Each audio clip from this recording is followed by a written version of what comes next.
See what you think about this quote I found earlier this week. Historically, personal identity was established and known by religion, civic participation, and pride of place. But as those traditional bonds disintegrate in the face of industrialization, urbanization, secularization, brands and objects have become the means by which we curate and project who we are in the world. Isn't that interesting? We are talking about simplicity in this series, in this season, when we are encouraged to acquire brands and objects, to pause, to rest a little bit before we move fully into the onslaught of the holiday season and talk about simplicity and the blessing of simplicity. Last week, we talked about stuff and how we kind of get duped into this shadow gospel, this shadow narrative that says that if you just buy one more thing, a little bit more stuff, whatever it is, then you will be happy. You will find that happiness that you have longed for and are looking for, and how God encourages us to challenge, to live a counter narrative to that, and a life of simplicity, and recognizing that our hope and our happiness are found not in our stuff, but in our use of our time in connection with God and others and ourselves. That is where we are to share our generosity. So this week, as we have talked about kind of outward clutter and simplicity, this week we're going to take a little bit more of an inward look. In a society and a life where our swirling minds are bombarded with messages and requests and information that so easily sweeps us along with its current, how is it that we establish and maintain our identity, our groundedness as children of God, and stay in tune, not with the onslaught, the rush of the world's tempo, but of God's rhythm? I think we do this, just to cut to the chase and to give you the answer. I think we do this with a bunch of little resting, little pauses, little rests.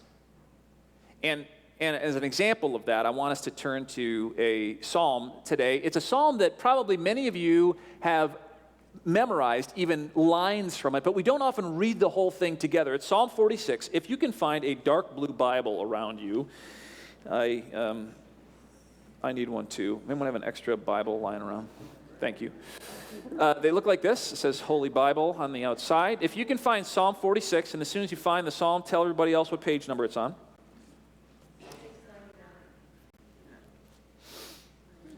Stick your finger in that. We're going to read that together this morning as a psalm that speaks, I believe, in a very deep and powerful way to this idea of simplicity and how it is that we find inner simplicity, how it is that we maintain inner simplicity when the world is falling apart.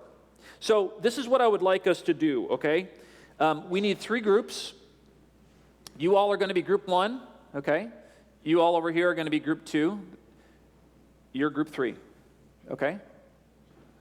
1, 2, and 3. And lastly, I need God. Shelley, would you be God? I'm happy. Excellent. Okay, Shelley's going to be God. All right. So group 1, Psalm 46, you all are going to read, and you're going to start from the very beginning of the psalm. Right after it says Psalm 46, where it says, for the music leader, see that? You're going to read that part, and I'm just going to give you the hard words right now. Korahites and Alamoth. Got it? Okay, here we go. So you guys are group 1. You are going to, from the very beginning, you're going to read Psalm 46, the prelude or the precursor, then also verse 1, 2, and 3. 1, 2, and 3, and then read every word that's there. Okay, don't forget. Group 2, you are going to read verses 4, 5, 6, and 7. Got it? 4, 5, 6, and 7, and read every word that is there on the page. And then group 3, you all are reading verse 8 and 9, and then God and God's beautiful voice is going to speak into the microphone, verse 10, And then group 3, you're going to come back with verse 11, every word, okay? As we read through this together, we are listening for how it is that God is instructing us through this psalm to maintain simplicity, to keep our kind of our focus in God in the midst of a world that can be a bit crazy at times. Are we ready? Group 1, we're going to start with For the Music, and go. For the music leader of the choir according to Babylon, a song. God is our refuge and strength, a help always near in times of great trouble. That's why we won't be afraid when the world falls apart, when the mountains crumble into the center of the sea, when its waters roar and rage, when the mountains shake because of the surging waves. Selah. Good work. Go.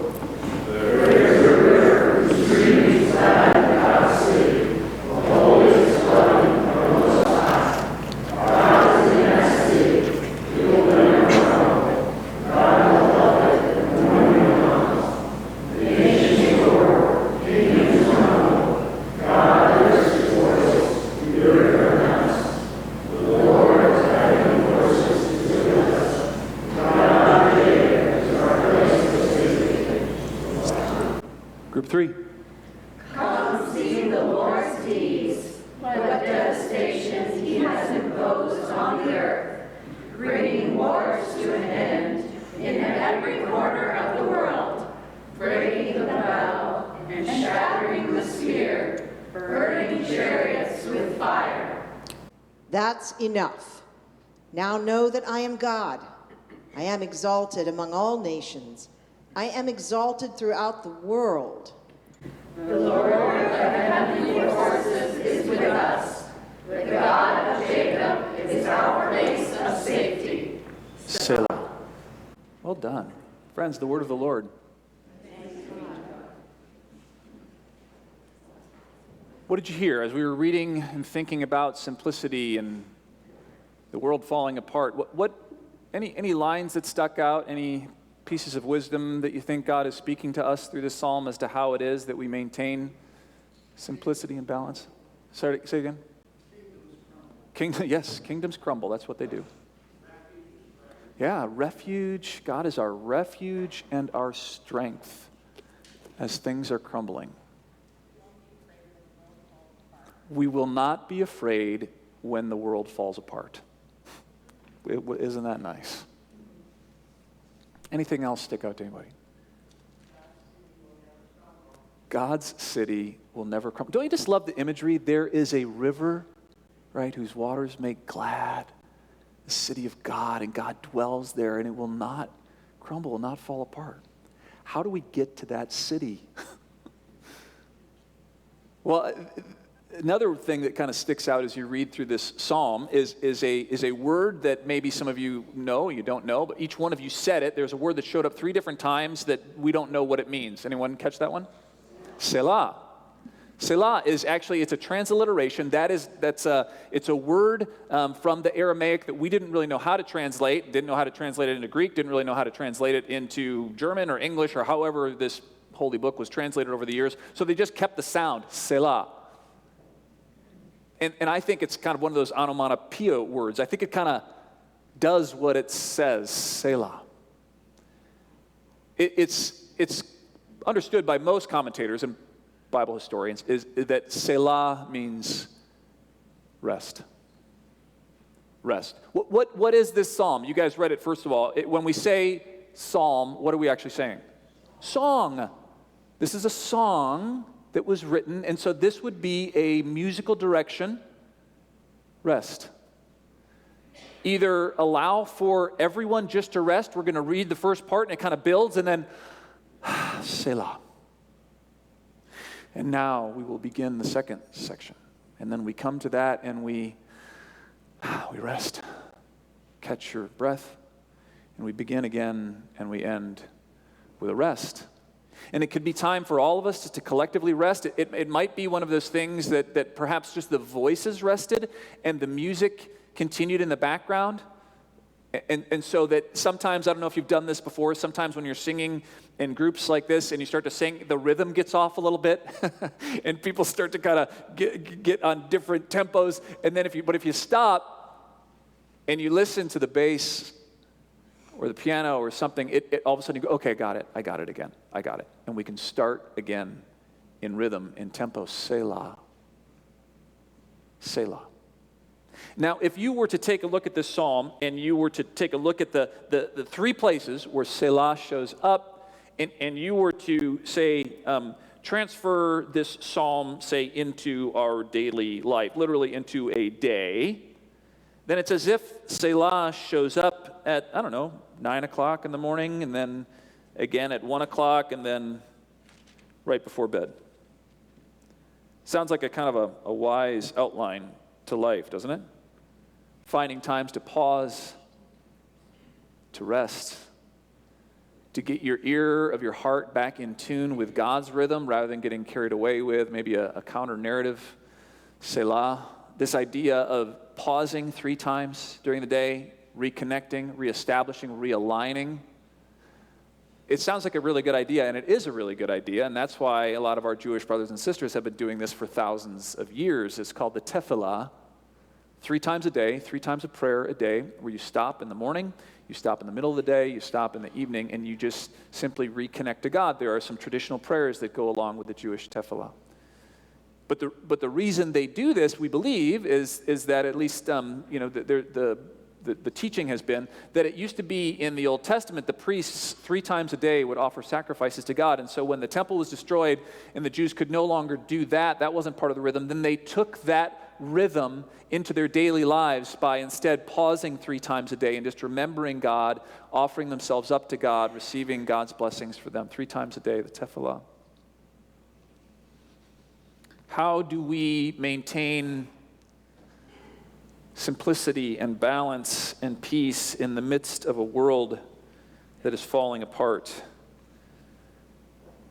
Selah. Simple, powerful. A little pause can reground us, realign ourselves, realign our inner clock to God's timing, center our soul's compass on God's wisdom. Just a few times a day, 3 minutes, 3 times a day, Selah. Reconnect. We need these times of connecting. We need these times of reestablishing.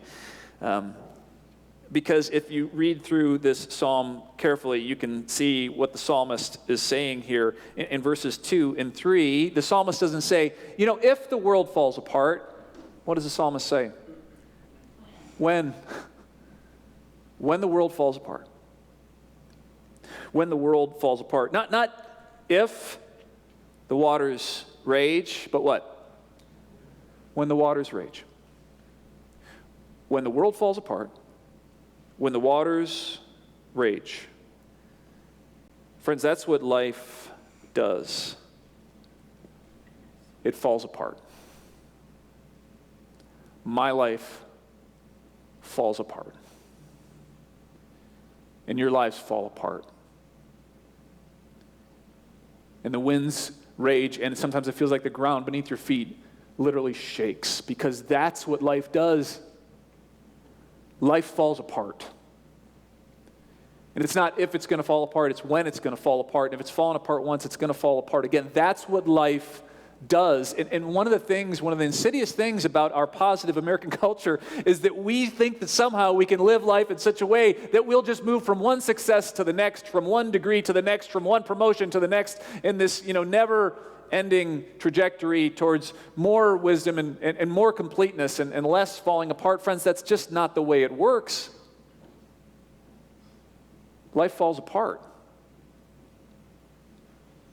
And so God says, when life falls apart, when the rivers rise, when the winds blow, when the ground shakes, there's nothing you can do about it. It's going to happen. But what we can do is we can prepare and we can respond in such a way that makes it a little better. if you think about architecture, you simply think about how it is that we prepare. If you, any of you have stayed in or visited or perhaps even lived in coastal areas that are up against a tidal basin or something, right? How is it that we adapt our architecture, our domiciles, our homes, so that we can live near bodies of water like that? What do you do? How do you adapt? How do you prepare? You raise them up, right? You put the house up on stilts a little bit. Those stilts, do you place their platform on the dirt or on the sand? No, right? What do you have to do in order to establish your foundation, right? Right, you got to dig sometimes pretty far down into the ground, find that foundation, establish the stilts, the beams, whatever it is, then you build your house there. See, if you live up against the ocean, and every time there's a storm surge, every time the tides rise, you get mad at the ocean. The problem is not the ocean's, the problem is yours. If you don't learn and you don't prepare yourself, you don't make provisions. Right? If you live in some place where there are earthquakes, you figure out how to set things on your dresser or what delicate things don't go on top of the kitchen counter or what gets hung in the walls. You retrofit your foundations. If you live in a place like Kansas or Missouri, you figure out pretty regularly where you can flee when there is going to be strong winds or tornadoes. Every time the winds blow, we don't get mad and rage. We prepare. And so the thing is, in our own lives, are we surprised every time they fall apart? Do we rage at life when the waters rise and the winds blow? Friends, that's what life does. And the question I think God is asking us in this psalm, or we're being asked by the psalmist, is, so what are you doing to prepare? It's not a surprise. How is it that you are finding your refuge and your strength, the ever-present help that is always there? How is it that you are finding time to bathe yourselves in the river of peace that flows into the city of God? How is it that you are making provisions so that your foundations are well established in the eternal God, in the tempo of our Lord, in the timing and the wisdom of God's love?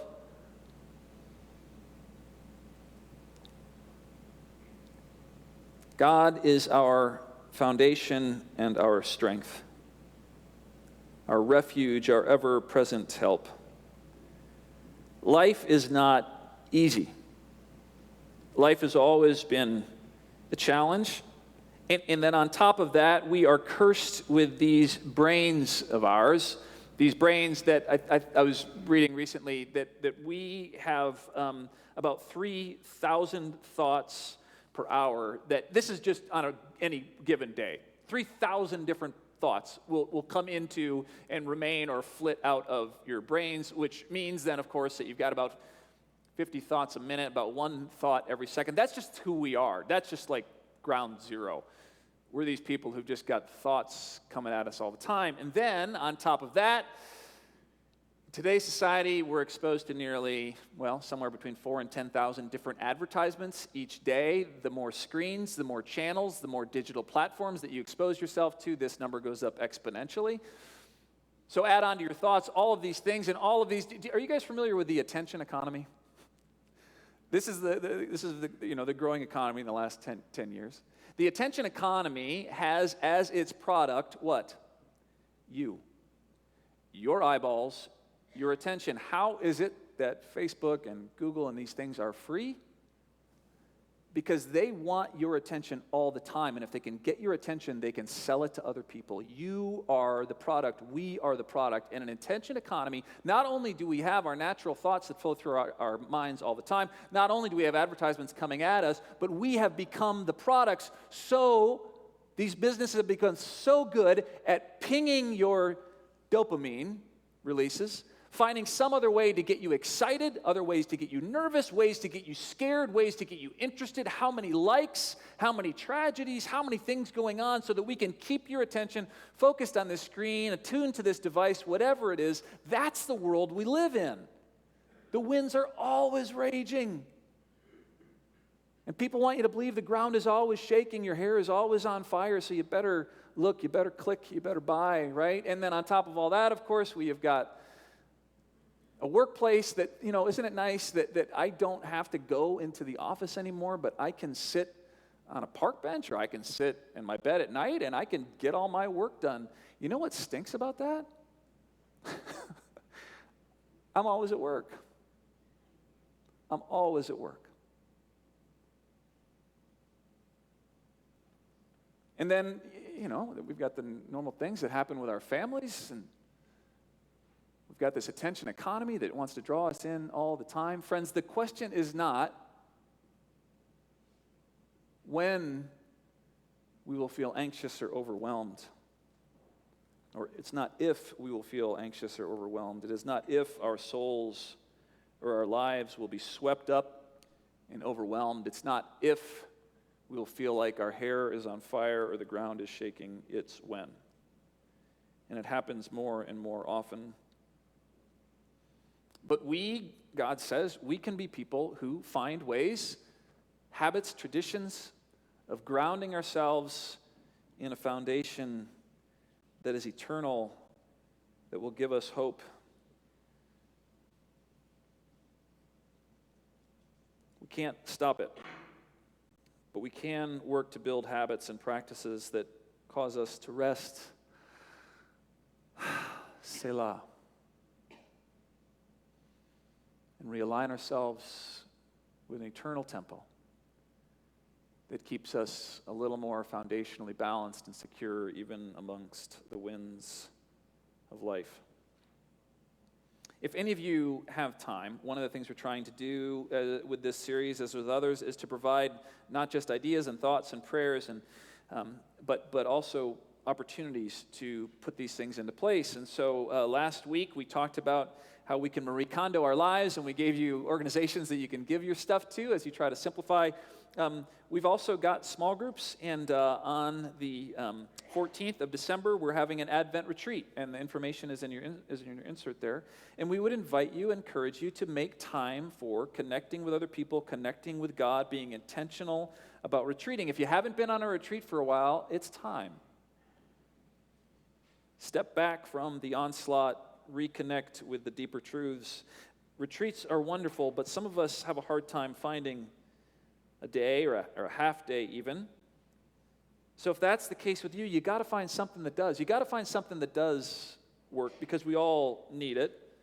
As I was reading about different ways that people practice Selah today, I read about something called forest bathing. You guys heard of forest bathing?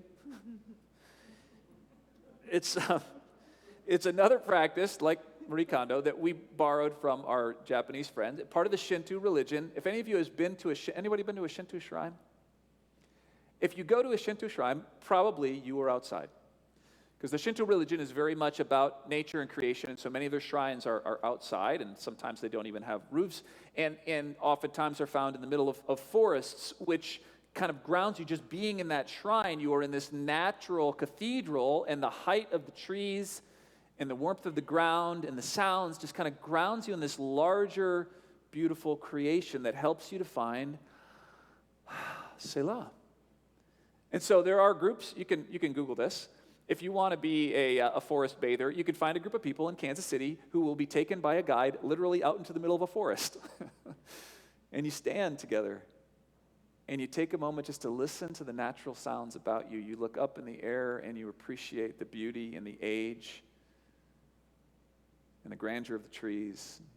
Take your shoes off and you feel the earth beneath your feet.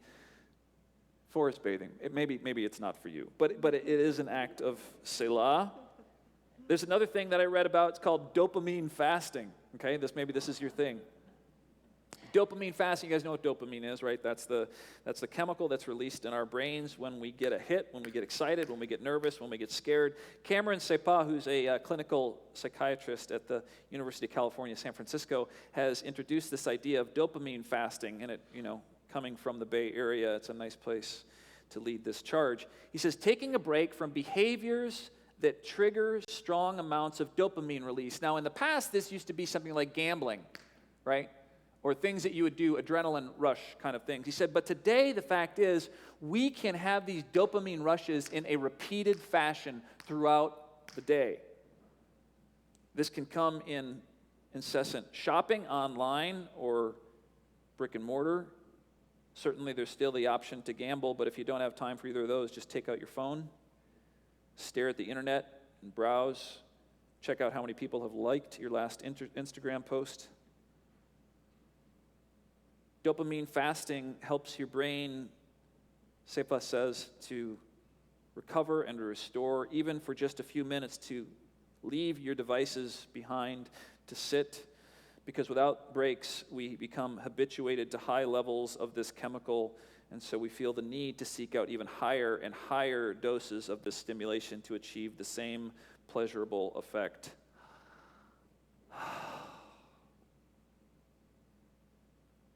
Selah.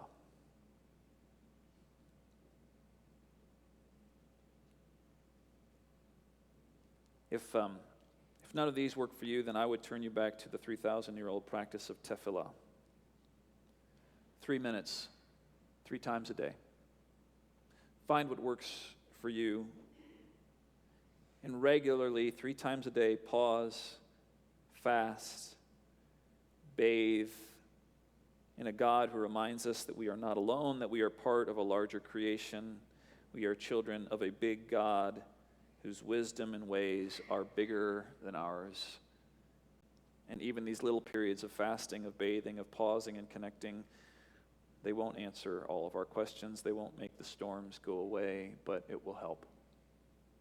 It really will. And finally, friends, I think this message for us is crucially important today because I believe this world deeply needs us, desperately needs you and me. And when I say that, what I mean is this world needs people like us who know how to tap into a deeper truth, a larger narrative that is eternal, with the simple but profound messages that we are called to love each other, even love our enemies, that we are called to forgive sins, that we are called to welcome the stranger. These deeper narratives that are a part of the eternal truth of God's love are something that all of us have access to, and our society, which is more and more inundated with division and rhetoric and anger and fear, what they need are people like us, buoys in the midst of the storm, who know what that deeper truth is and practice Selah so that we can be the peace in the midst of our families, of our society, of our world. Friends, this world needs you, needs me to practice Selah, to be well acquainted with the tempo of God's love and God's truth so that we can weave that rhythm into our days, because if we don't, we will become part of the problem. And our anxiety, our frustration, our rhetoric will only increase. The negative energy in the world will only increase more and more people's belief that the fake is real, that violence is the answer, that division is the only solution. We know better, and the world needs us to know better and to practice better. I think it's interesting that even in the midst of this psalm, and I don't know if the psalmist meant to do this, but if you look at verse 8 and 9 of this psalm, just if you've still got your Bible there, look at verse 8. It's kind of interesting. So the psalmist has just said in verse 7, the Lord of heavenly forces is with us. The God of Jacob is our place of safety. And says, come and see the Lord's deeds, the devastation, what devastation he has imposed on the earth. And then what devastation is the psalmist talking about? Verse 9, bringing wars to an end in every corner of the world, breaking the bow and shattering the spear, burning chariots of fire. God's devastation is ending war, I guess. But you see, if we don't regularly attune ourselves to the counter narrative of God's truth, especially in an anxious and divided world like ours, if we don't reestablish ourselves, if we don't practice Selah throughout the day and remember who we are and whose we are, if we don't realign ourselves with God's definition of greatness, that God's definition of what is good is to practice equity and to extend welcome, to forgive, to love. If we don't regularly realign ourselves with God's wisdom, that the last are actually the first and that the peacemakers will be blessed. If we don't ground ourselves in the truth of God's presence, then we can start to think that all of these backwards things are normal, that war is normal.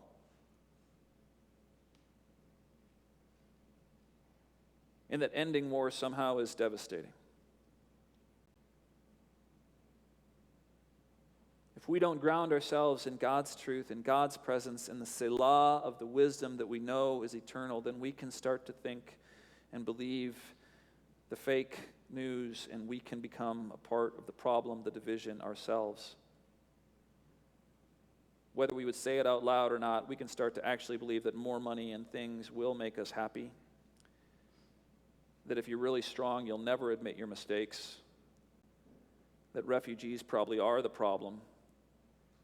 That violence is somehow how conflicts are finally ended.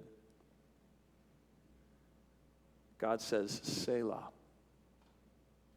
Make time to come to me. Be the truth tellers that you long to see in the world.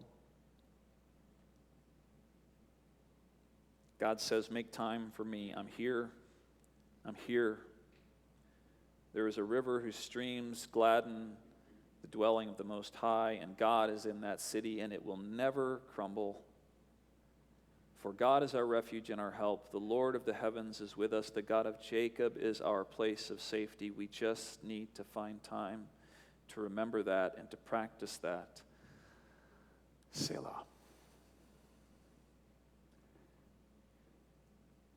Just this last week on Friday, I was honored to preside at a memorial service for Bill Van Auken. Richard Van Auken was a longtime member here at Second, he and his wife, and he was a heck of a guy, and I'm so glad I got to be a part of his service. We, as pastors, one of the things we do for funeral services, memorial services, we try to just contain them, keep them going the way we feel like they're supposed to go. And so when the Van Auken family told me that they were going to have 3 people speak, I said, okay, 3 is fine, but no more than 3, because once it gets more than 3, it can get a little bit, just awkward. And so then, just before the funeral, I was told, actually, it's going to be 5. And at that point, I didn't have the opportunity to kind of push back. Okay, so that's 5. And then I got here on Friday, and I was informed that it's actually up to 8 at this point. And so I said, okay, Selah, whatever, we'll just... And I was so glad I did. I learned things about Bill Van Auken that I didn't know before. He was a gem of a man.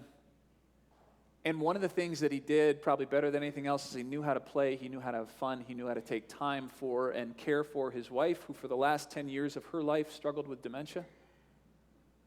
He knew how to make time and to take time for friends and for family and for grandkids. One of the things that will stick with me for a while was one of his grandkids, many of his articulate grandkids who stood up and spoke. They clearly loved him, and they loved the way that he influenced their lives, the way that he made time for them whenever they were spending the night, to take them up to bed and to say a prayer with them before they went to sleep. One of the kids said this. They called him Gumpy. Said, Gumpy gave me what every kid longs for in their hearts: his attention.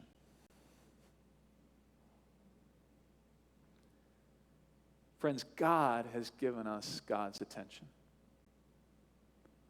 God is with us always. It's our job, it's our responsibility to make time to give God our attention, so that we can be grounded in and influenced by that eternal love, and we can be the truth tellers, we can be the peacemakers that we want to be in the world.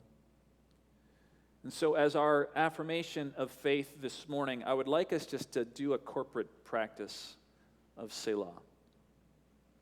I am simply going to say a word, a phrase from Scripture, And I would like you just to get in a comfortable space. If that's with your eyes closed, that's fine. If not, but just roll your shoulders a little bit. Let's just all take a corporate breath in.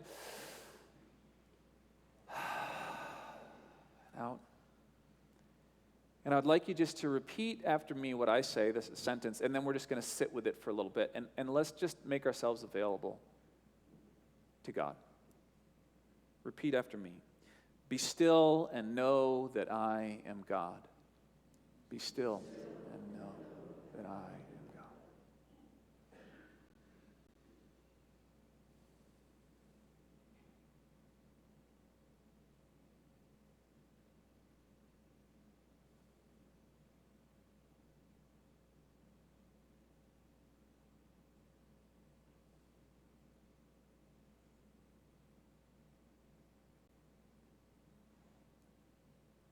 Be still and know that I am. Be still and know that I am.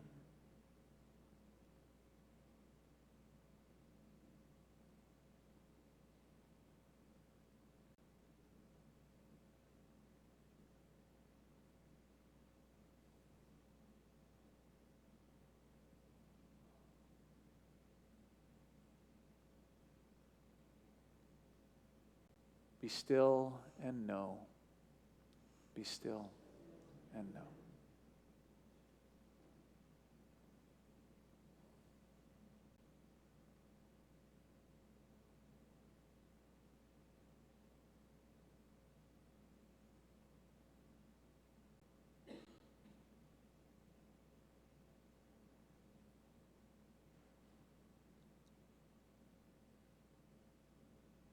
Be still. Be still.